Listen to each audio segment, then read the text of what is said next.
குருவின் கருணையுடன் இயற்கையின் தூய்மையை அனுபவியுங்கள். நம் குருஜியின் ஆசீர்வாதத்தால் அருளூட்டப்பட்ட இயற்கையான ஹெல்த் அண்ட் இம்யூனிட்டி மிக்ஸ், பஞ்சமுகி ருத்ராட்ச மாலை, பஞ்சகவ்யத்தினால் தயாரிக்கப்பட்ட பொருட்கள் என தமிழ்நாட்டிலேயே தயாரிக்கப்பட்ட இயற்கையான தயாரிப்புகளை பெற www.guruvinkarunai.com ஆர்டர் செய்யவும்.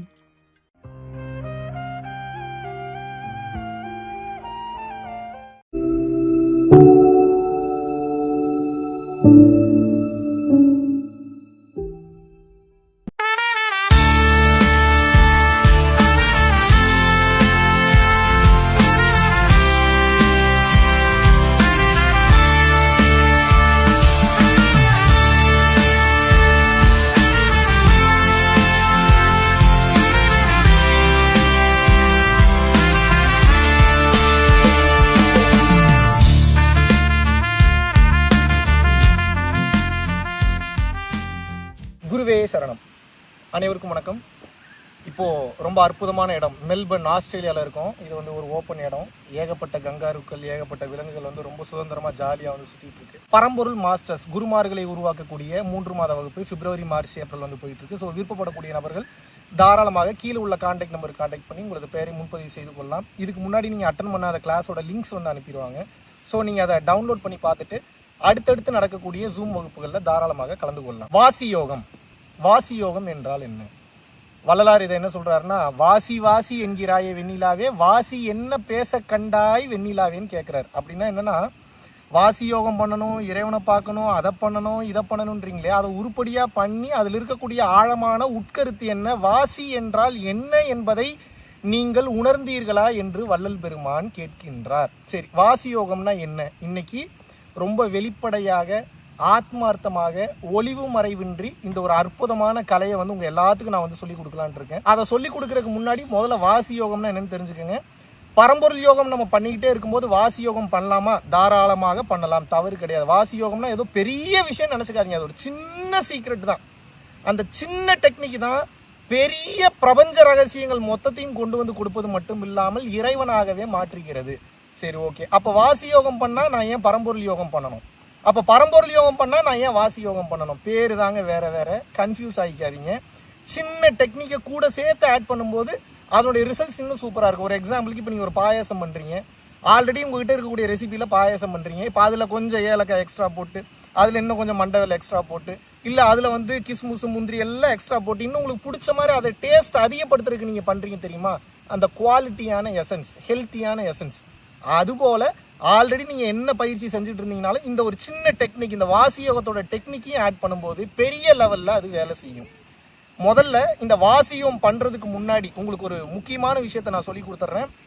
நாடி சுத்தி கம்பல்சரி நீங்கள் பயிற்சி ஆரம்பிக்கிறதுக்கு முன்னாடி ஒரு 2 to 3 minutes பண்ணணும்.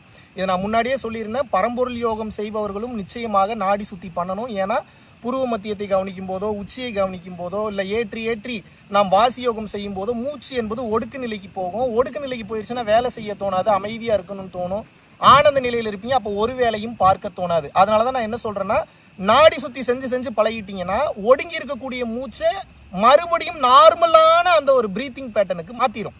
ஸோ அதனால தான் நாடி சுத்தி பண்ணணும். நாடி சுத்தி எப்படி பண்றது? ரொம்ப சிம்பிள். 2 நாஸ்ட்ரில்ஸ் வழியாகவும் மூச்சை விடுறீங்க, அவ்வளவுதான். மூச்சை இழுக்கக்கூடாது, மூச்சை விடணும். எப்படின்னு முதல்ல பண்ணி காட்டுறேன், நல்லா கவனிங்க. இந்த கையை எப்படி லாக் பண்ணிக்கிறீங்க. எந்த யோக பயிற்சி ஆரம்பிச்சாலும் நாடி சுத்தி பண்றது ரொம்ப ரொம்ப சிறப்பு. யோக பயிற்சியே பண்ணலனாலும் நாடி சுத்தி பண்ணீங்கன்னா, இந்த புகைப்பிடிக்கிற பழக்கம் இருக்கிறவங்க, தேவையில்லாத உடல் பிரச்சனைகள், மூச்சு பிரச்சனைகள், சைனஸ், இது மாதிரியான ஆஸ்துமா பிரச்சனைகள் இருப்பவர்களுக்கெல்லாம் நாடி சுத்தி மாபெரும் பலனை கொடுக்கிறது. எப்போ நாடிகள் இருக்கக்கூடிய அடைப்புகள் வெளியேறுகிறதோ உள்ளுக்குள்ள பிராணசக்தி அதிகமாக ஓடும். உள்ளுக்குள்ள பிராணசக்தி அதிகமாக ஓடும் போது ஒவ்வொரு செல்ஸையும் ரெஜுனேட் பண்ணும். குண்டலினி ப்ராசஸ் ரொம்ப விரைவாக சீக்கிரமாக நடக்கும், ரொம்ப எளிமையாக நடக்கும். எப்படி நாடி சுத்தி பண்றதுன்னா கவனிங்க. ஒரு கையில ஒரு கை லாக் பண்ணிக்கிறீங்க, கால் சமணங்கால் போட்டு முதுகு தண்டு நேராக வச்சு உட்காந்துக்கிறீங்க. நின்றுட்டும் பண்ணலாம், உட்காந்துட்டும் பண்ணலாம், உங்க கம்ஃபர்டபிலிட்டிக்கு தகுந்த மாதிரி. எப்படி பண்றதுன்னா நல்லா கவனிங்க. ஒரு மூக்கு அடைச்சிட்டு ஒரு மூக்குல மூச்சு விடுறீங்க, மறுபடியும் ஆப்போசிட் மூக்கு அடைச்சிட்டு ஆப்போசிட் நாஸ்ட்ரில்ல மூச்சு விடுறீங்க, எகைன் ஆப்போசிட் அடைச்சிட்டு லெஃப்ட் சைடு விடுறீங்க. மாத்தி பண்ணணும். இதுதான் நாடி சுத்தி. கவனிங்க எப்படி பண்றேன்னு.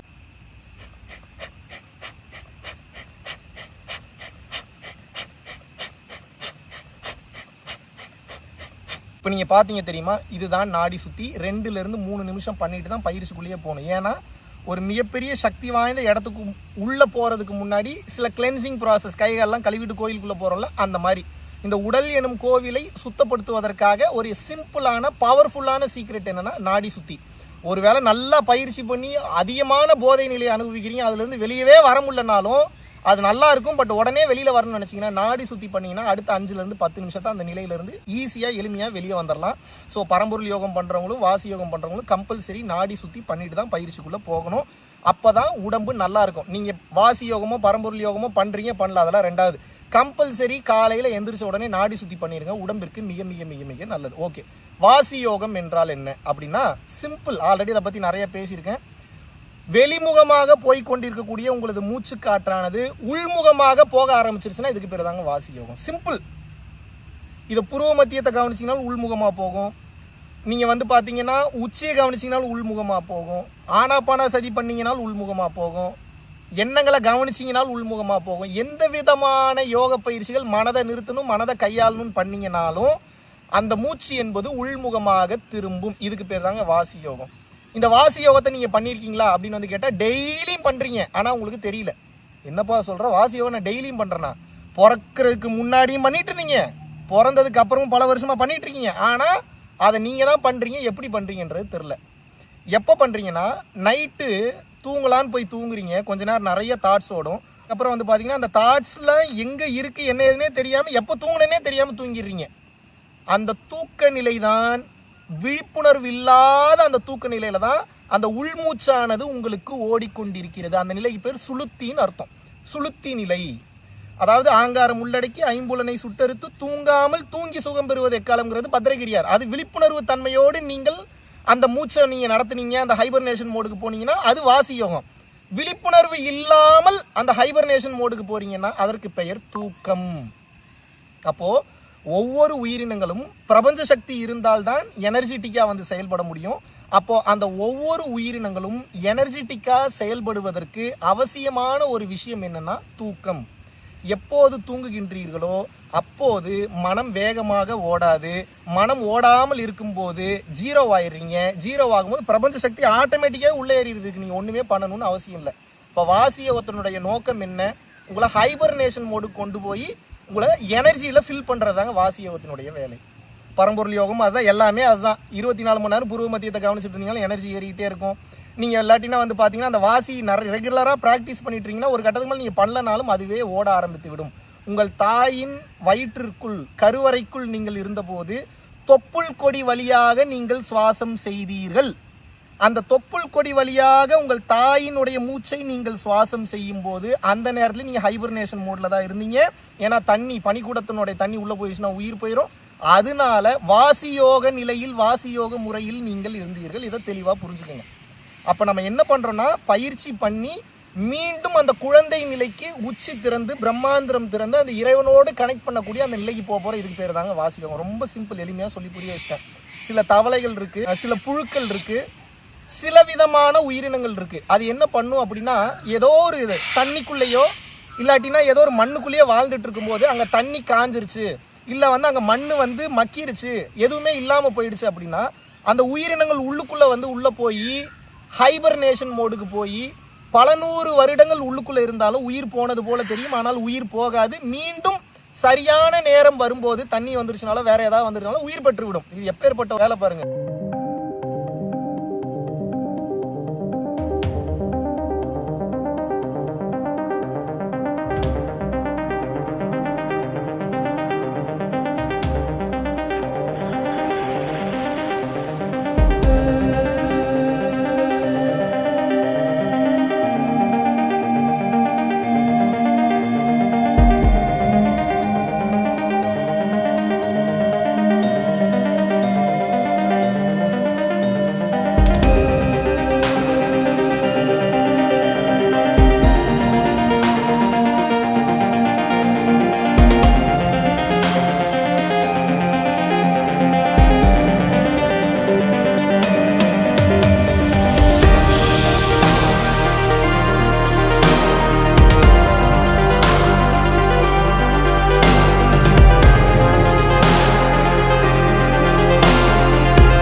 இப்ப இது உங்களுக்கு புரிஞ்சிருச்சுல. இதுக்கப்புறம் இதை எப்படி செய்யறது அப்படின்றத உங்களுக்கு காட்ட போறேன். நல்லா கவனிங்க.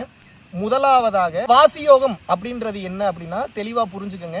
வெளிமூச்சை உள்மூச்சாக திருப்புறீங்க. இதுக்கு சிம்பிள் டெக்னிக், சிம்பிள் சீக்ரெட் வந்து உங்களுக்கு சொல்லி தரேன். நல்லா கவனிங்க. பரம்பொருள் யோகம் பண்றதுக்கு முன்னாடி நாடி சுத்தி பண்ணிட்டு இந்த சின்ன ஒரு டெக்னிக்கை ஃபாலோ பண்ணிட்டு பரம்பொருள் யோகத்துக்குள்ள போயிடுங்க. பல பேருக்கு இந்த காஞ்சி விஸ்வநாத சுவாமிகள் மந்திரம் வந்து சொல்றதுக்கு வந்து உடன்பாடு இல்லை. அது சொல்லாமா வேணாமா, நான் வேற ஒரு மதத்துல இருக்கேன், இல்ல எனக்கு வேற குருமார்கள் இருக்கேன், அதனால அந்த மந்திரத்தை வந்து சொல்ல முடியலன்றாங்க. ஸோ அவர்களுக்காகவும் இந்த வாசி யோகத்தை கற்றுக் கொடுக்குறேன். இது காற்று சம்மந்தப்பட்டது. மந்திரம் சொன்னீங்கன்னா பல லட்சம் வாட்ஸ் கரண்ட், வாசி யோகம் பண்ணீங்கனாலும் பல லட்சம் வாட்ஸ் கரண்ட் தான். பட் இது ரெண்டுத்துக்கும் நடைமுறை கொஞ்சம் கொஞ்சம் வேற மாதிரி இருக்கும். பட் இது இரண்டையும் கலந்து செய்யலாம். ரொம்ப சிம்பிள். மூச்சோட ஒரு மாற்றம் இருக்கு. அந்த மூச்சினுடைய மாற்றத்தை நீங்க சரியா பண்ணீங்கன்னா வெளிமூச்சு கொஞ்சம் கொஞ்சமாக உள்மூச்சாக திரும்பும். எப்படி பண்றது?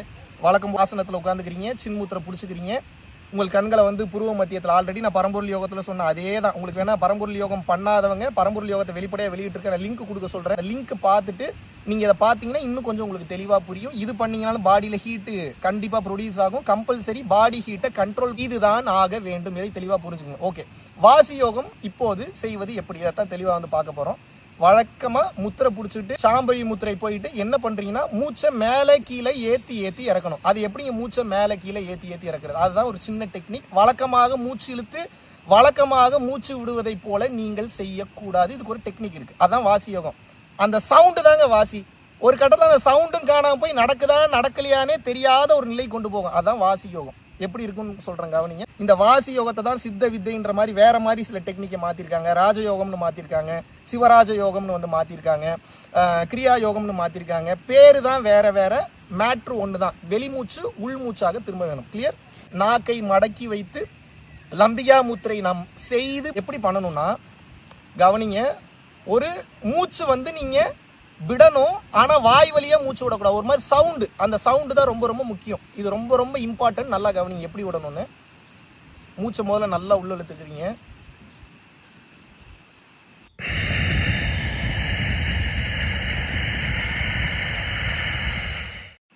எகைன் செய்யறேன், கவனிச்சு பாருங்க.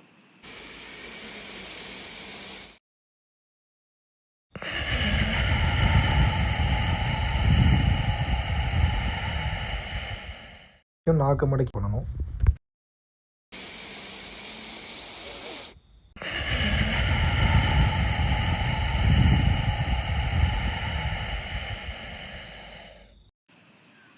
லாஸ்டா ஒரு டைம் செய்யறேங்க கவனிங்க.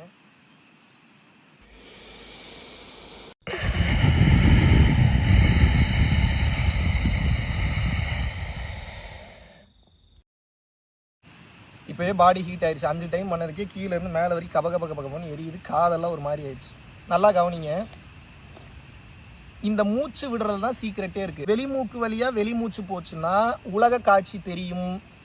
இந்த மூச்சு உள்முகமா போச்சுன்னா உள்காட்சி, உள் உலக காட்சி, பிரபஞ்சத்தின் காட்சி தெரியும். தான் சீக்கிரட். அந்த நிலைக்கு கொஞ்சம் கொஞ்சமா போறோம். எதுக்கு இந்த மாதிரி சவுண்டு கொடுக்க சொல்றேன்னா அந்த சவுண்டுல தான் உங்களுடைய மூச்சானது மூக்கு வழியாவும் போகாமல் வாய் வழியாவும் வெளியேறாமல் அந்த மூச்சு உங்களோட உள்நாக்கு பின்னாடி 10ஆம் வாசல் இருக்குன்னு சொன்னேன் இல்லையா, அந்த வழியா வந்து மேலே ஏற முயற்சி பண்ணும். ஆல்ரெடி அங்கே நீங்க பயிற்சி முன்னாடி வேற அதெல்லாம் பண்ணியிருந்தீங்கன்னா வாசி யோகம் பண்ணும்போது டக்குன்னு ஓப்பன் ஆகிடும். இது வரைக்கும் அது மாதிரி எதுவுமே பண்ணலன்னா தட்டி தட்டி திறக்கிறீங்க. தான் ஜீசஸ் சொன்னது, தட்டுங்கள் திறக்கப்படும்னார்ல. இதுதான் அது. எப்படி தட்டுறது? அந்த உஷ்ணக்காற்றை வைத்து. இந்த சவுண்டு தாங்க மெயின். இந்த சீக்ரெட்டே அந்த சவுண்டில் தான் இருக்கு. இந்த சவுண்ட் இப்படி விடும்போது என்ன ஆகும்னா மூச்சு வெளியே போகாம கரெக்டா கவனிச்சிங்கன்னா தெரியும். உங்களுடைய உள்நாக்கு பின்னாடி 10ஆம் வாசல் அந்த இடத்துல போய் முட்டும். அது ஒன்ஸ் ஓப்பன் ஆயிடுச்சுன்னா அது வழியாக உள்ளுக்குள் பயணம் பண்ணும். அதாவது சென்டர் மண்டைக்குள்ள பயணம் பண்ணும். இன்னும் சில வருடம் ஆக ஆக உச்சியையும் அது திறந்து விடும். இதுதான் சீக்ரெட். வாசி யோகம் பண்ணாதான் திறக்குமான்னா அப்படி கிடையாது. பரம்பொருள் யோகம் புருவ மத்தியத்தை கவனிச்சிங்கனாலும் ஆட்டோமேட்டிக்கா உங்களது உச்சி வந்து ஓப்பன் ஆகும். உங்களுடைய உள்ளுக்குள் இருக்கக்கூடிய 10ஆம் வாசலும் ஓப்பன் ஆகும். பிரம்மாந்திரம் திறக்கும். புருவ மத்தியத்தை கவனிக்கும் போது இதையும் சேர்த்து பண்ணும்போது இன்னும் சீக்கிரமாக வேலை செய்யும். இது ஏங்க இப்படி திறக்குது அப்படின்னு வந்து கேட்டீங்கன்னா இதுல சீக்ரெட் இருக்கு. உங்க மூலாதாரத்தில் இருக்கக்கூடிய உஷ்ண காத்தை மேல் நோக்கி ஏத்துறீங்க இந்த சவுண்டுல. அப்ப அது கொஞ்சம் கொஞ்சமா ஏறும்போது என்ன ஆகும்? உங்களுடைய விசுத்தியில இருந்து நேரா புருவ மத்திய அப்புறம் சகசிரா வரைக்கும் பயணம் பண்ணி அப்புறம் துவாதசாந்தம் வரைக்கும் பயணம் பண்ணும். அப்புறம் ஈஸியா எளிமையா உங்களோட ஆன்மாவை உங்களால எளிமையா என்ன வேணாலும் பண்ண முடியும். அதை வச்சு கண்ட்ரோல் பண்ண முடியும். அடுத்து என்னன்னா இந்த வாசி யோகம் செய்ய செய்ய செய்ய செய்ய ஆரம்பத்தில் மட்டும்தான் இந்த சவுண்டு வரும். ஒரு கட்டத்துக்கு மேலே இந்த சவுண்டே வராது. அங்கே சவுண்டு இருக்கா இல்லையா, உயிரோடு இருக்கமா இல்லையானே தெரியாத அளவுக்கு இந்த கழுத்தினுடைய இந்த பகுதியில் லைட்டாக ஒரு துடிப்பு மட்டும்தான் இருக்கும். அதுக்கு மேலே அதை நீங்கள் கண்டுபிடிக்க முடியாது. ஒரு கட்டத்துக்கு மேலே உங்கள் வாசி யோகம் எப்படி இருக்குன்னா, பண்ணுறீங்களா பண்ணலையானே தெரியாது. எப்படின்னா, இப்போ கவனிங்க, முதல்ல சவுண்டோட பண்ணி காமிச்சு, இப்போ நான் பல வருடம் அது பண்ணி ப்ராக்டிஸ் இருக்கனால சவுண்டே வராது. கவனிங்க,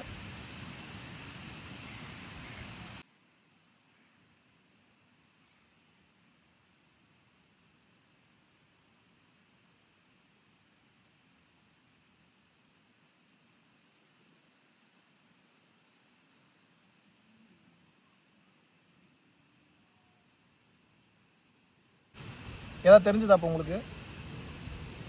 இப்படி தான் யோகம் பண்ணும்போது ஒரு கட்டத்தில் சவுண்டே வராது. இந்த நிலைக்கு கொஞ்சம் கொஞ்சமாக நீங்களே போவீங்க. ஆரம்பத்தில் மூக்கில் கொஞ்சம் மூச்சு போகிற மாதிரி இருக்கும், கொஞ்சம் சவுண்டு வர மாதிரி இருக்கும், அப்புறம் சவுண்டே கேட்காது. ஆட்டோமேட்டிக்காக உங்களோட கண்ட்ரோல் வந்து அந்த உள்நாக்கு இருக்கக்கூடிய அந்த இடத்துல ரொம்ப நுண்ணியமாக அந்த ஓட்டையில் என்னால் வந்து அந்த 10ஆம் வாசலில் அந்த காற்றை செலுத்த முடியும். இதாங்க சன் மார்க்கம். சன் மார்க்கம் அப்படின்னா சன்னமான அந்த மார்க்கத்துக்கு பேர் சன் மார்க்கம்.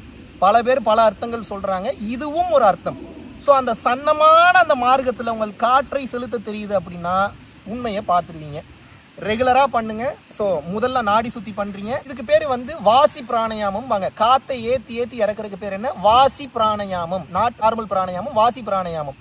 அது மட்டுமல்ல, இந்த காற்றை ஏற்றி ஏற்றி இறக்குறதுக்கு பேர் கதியை ஏற்றி ஏற்றி இறக்குவது என்றும் கூறுவார்கள். ஸோ இந்த கதியை ஏற்றி ஏற்றி பழகிறது எப்படி? முதல்ல நாடி சுத்தி, அப்புறம் வந்து கதியை ஏற்றி ஏற்றி இறக்குறீங்க. எவ்வளோ நேரம்? 15 நிமிஷத்துலேருந்து ½ hour. உங்களால் எவ்வளோ நேரம் முடியுமோ அவ்வளோ நேரம் பண்ணுறீங்க. அதுக்கப்புறம் பரம்பொருள் யோகம் ஆல்ரெடி நான் சொன்ன மாதிரி கண்டினியூ பண்ணலாம். இல்லை பரம்பொருள் யோகம் எதுவுமே பண்ணாமல் வெறும் வாசி யோகம் மட்டும்தான் பண்ணுறீங்க அப்படின்னு உங்களுக்கு விருப்பம் இருந்தாலும் தாராளமாக பண்ணலாம், தப்பு இல்லை. பட் பரம்பொருள் யோகத்தை சேர்த்து பண்ணிங்கன்னா இன்னும் ரிசல்ட்ஸ் ரொம்ப ஈஸியாக சீக்கிரமாக இருக்கும். வெறும் வாசி யோகம் மட்டும்தான் பண்ணுறீங்க, எந்த ஒரு மந்திரம் இல்லாமல் அப்படின்னா, நான் சொன்ன மாதிரி இந்த கதி ஏற்றி ஏற்றி இறக்குறீங்க. ½ hourலேருந்து 1 hour வரைக்கும் தாராளமாக பண்ணலாம். எவ்வளோ நேரம் அதிகம் பண்ணுறீங்களோ அவ்வளோ நேரம் நல்லது. இதை பண்ணி முடிக்க முடிக்க முடிக்க முடிக்க முடிச்சதுக்கப்புறம் நிஷ்டை கவனிக்கணும். எவ்வளோ நேரம் முடியுமோ கம்பல்சரி நிஷ்டை கவனிக்கணும். ஏன்? மோட்டரை போடுறது தான் கதி ஏற்றி இறக்குறது. போட்ட மோட்டர்லேருந்து தண்ணி எடுக்கிறது, எனர்ஜி எடுக்கிறது, பெனிஃபிட்ஸ் எடுக்கிறது நிஷ்டை கவனித்தல். ஸோ இறுதியாக இந்த வாசி யோகம் நமக்கு என்ன சொல்லி தருது அப்படின்னா, மனம் உற்பத்தியாகக்கூடிய இடம் உங்களது உள்நாக்கு தொங்கக்கூடிய அந்த சிற்சபை. அதனால தான் அங்கே கவனிக்க சொல்கிறது. வள்ளலார் சொன்ன மாதிரி கவனிக்க கவனிக்க மனம் உற்பத்தியாகாத நிலைக்கு போவீங்க. காற்றை ஏற்றி ஏற்றி நீங்கள் இறக்கும் போது, உள் வாசி பிராணயாமம் நீங்கள் பண்ணும்போது மனம் உற்பத்தி ஆகிற இடத்துலயே நீங்கள் காற்றை ஏற்றுறதுனால மனம் வேலை செய்யாமல் மறுபடியும் மேலேயே போகும். நல்லா கவனிங்க, மூச்சு கீழே இறங்குச்சுன்னா உலகம் உற்பத்தி, மனம் வேலை செய்யும். கீழே போகிற மூச்சை கீழே போக விடாமல் மேலேயே ஏற்றிட்டு இருக்கீங்கன்னா என்ன ஆகும்? மனம் உற்பத்தி ஆகாது. ரொம்ப பெரிய சீக்கிரட்டை சொல்லி கொடுத்துட்டேன். அதுக்கப்புறம் ஒன்றும் இல்லை, எல்லாத்தையும் சொல்லி கொடுத்துட்டேன். மனம் உற்பத்தி ஆகாமல் காற்றை மறுபடியும் மேலே ஏற்றும் போது ஹீட் ஆகி உள்ளுக்குள் இருக்கக்கூடிய ஜோதி தரிசனம் சீக்கிரமாக தெரியும். பரம்பொருள் யோகம் பண்ணிட்டு இருக்கிறவங்க இன்றைக்கே இதை பண்ணுங்கள், இன்னும் பவர்ஃபுல்லான மாற்றம் தெரியும். இது வரைக்கும் பரம்பொருள் யோகம்னா என்னன்னே தெரியாதவங்க யூடியூப்பில் போய் பரம்பொருள் யோகம் ரிவியல்டும் போட்டிங்கன்னா கிளியராக வந்து பேசியிருக்கேன். வாசி யோகம் பண்ணிங்கனால பாடி வந்து ஹீட் ஆகும், கம்பல்சரி ஹீட் ஆகும். அதனால உங்கள்கிட்ட நான் ரெக்வஸ்ட் பண்ணுறது என்னென்னா, பரம்பொருள் ஃபவுண்டேஷன் பாடி ஹீட்டுன்னு டைப் பண்ணிங்கன்னா 2 வீடியோ வரும். கம்பல்சரி அதை பார்த்துக்கங்க. பார்த்துட்டு இந்த பயிற்சி பண்ணுங்கள். இதுக்கும் அதே மாதிரி தான், எந்த பயிற்சி பண்ணிங்கனாலும் மனதை நிறுத்தக்கூடிய பயிற்சி. ஸோ எதையுமே கூட சேர்த்து பண்ணுறதுல எந்தவித தவறும் இல்லை. ஸோ இதை நீங்கள் சேர்த்து செய்யும் போது உள்ளுக்குள் இருக்கக்கூடிய ஆன்ம தரிசனம் கிடைக்கப்பெற்று இறைவனின் காட்சியை வந்து நீங்கள் வந்து காண்பீர்கள். இத்தனை நாள் கிடைக்கப்பெறாத அந்த தகவலை ரொம்ப எளிமையாக வந்து சொல்லிட்டேன் அப்படின்றதுனால இதை அண்டர் எஸ்டிமேட் பண்ணிடாதீங்க, அண்டர் வேல்யூ பண்ணிடாதீங்க. பல கிறுக்கனுங்க வந்து சொல்லுவானுங்க, இது தப்பு, இது இப்படி பண்ணக்கூடாது, அப்படி பண்ணக்கூடாது. எல்லாத்தையும் பார்த்ததுனால தான் சொல்கிறேன். எந்த கிறுக்கன் சொல்கிறதையும் கேட்காதீங்க, நான் சொல்கிறத ஃபாலோ பண்ணுங்கள். வாழ்க்கை மிக சிறப்பாக இருக்கும். நான் ஒன்று பேசுகிறேன், கீழே ஒரு 20 பேர் 30 பேர் நெகட்டிவ் கமெண்ட் பண்ணுறாங்கன்னா அந்த நெகட்டிவ் கமெண்ட்டுக்கு ரிப்ளை பண்ணுறதுக்கு இதை நான் சொல்லிக் கொடுக்கல. புரியுதா உங்களுக்கு? சொன்னால் செய்யுங்க, வாழ்க்கை ரொம்ப சிறப்பாக இருக்கும். வாசி யோகம் இதுக்கு முன்னாடி உங்களுக்கு அனுபவம் இருக்கா? அனுபவம் வந்து உங்களுக்கு எப்படி வந்திருக்கு? ஸோ வாசி யோகத்தை பற்றி நீங்கள் என்ன வந்து நினைக்கிறீங்க அப்படின்றத கீழே வந்து கமெண்ட் பண்ணுங்கள். வேறு ஏதாவது நான் டாபிக் பேசினாலும் அதை வந்து கீழே வந்து கமெண்ட் பண்ணுங்கள். வாய்ப்பு இருக்கும்போது நிச்சயமாக வந்து பேசுகிறேன். நன்றி, வணக்கம். பரம்பொருள் அறக்கட்டளையின் சார்பாக ஏகப்பட்ட இடங்களுக்கு இடர்பாடுகளில் இருந்த காலகட்டத்திலும் கூட ஒரு நாள் கூட விடாமல் இன்று வரைக்கும் 300 500 நபர்கள் வரைக்கும் தமிழ்நாடு முழுவதும் இருக்கக்கூடிய பகுதியில் அன்னதான பணிகள் வந்து நடந்து கொண்டே இருக்கிறது. மலேசியா மற்றும் சிங்கப்பூரில் வந்து நடந்து கொண்டிருக்கிறது. இன்று வரை எந்தவித தொய்வும் இல்லாமல் மேல் நோக்கி சென்று கொண்டிருக்கக்கூடிய இந்த பரம்பொருள் அறக்கட்டளையினுடைய வெற்றிக்கு காரணம் வந்து பாத்தீங்கன்னா, பரம்பொருள் அறக்கட்டளையை பின்பற்றக்கூடிய பரம்பொருள் யோகிகள் மற்றும் பரம்பொருள் குடும்பத்தார் ஆகிய நீங்கள் மட்டும்தான். யூடியூப்ல காட்டாத பல விஷயங்கள் வந்து தமிழகம் எங்கும் செஞ்சுக்கிட்டு இருக்கோம். இந்தியாவெங்கும் இருக்கக்கூடிய பல மக்களுக்கு இதை கொண்டு போய் சேர்க்கக்கூடிய காரணத்தினால் சென்று கொண்டிருக்கக்கூடிய இந்த பாதைக்கு வலு சேர்க்கும் வகையில் என்னுடன் இணைந்து எனது கரங்களுக்கு வலு சேர்ப்பது என்பது இந்த ஞான பயணத்தில் மாபெரும் ஒரு மாற்றமாக அமையும் என்பதில் எந்தவித ஒரு மாற்று கருத்துமே இல்லை. மகாவிஷ்ணுவை நான் நம்புறேன். மகாவிஷ்ணு ஒரு செயல் செய்தால் அது சரியாக இருக்கும் என்று நினைப்பவர்கள் மட்டும் இந்த விஷயத்துல கலந்து கொண்டு எனது கரங்களை வலுப்படுத்துங்கள். இன்னும் பல லட்சம் பல கோடி உயிர்களுக்கு நினைத்து பார்க்க முடியாத மாபெரும் அருள் அனுபவங்களையும் நாம் செய்ய போகிறோம். நன்றி, வணக்கம்.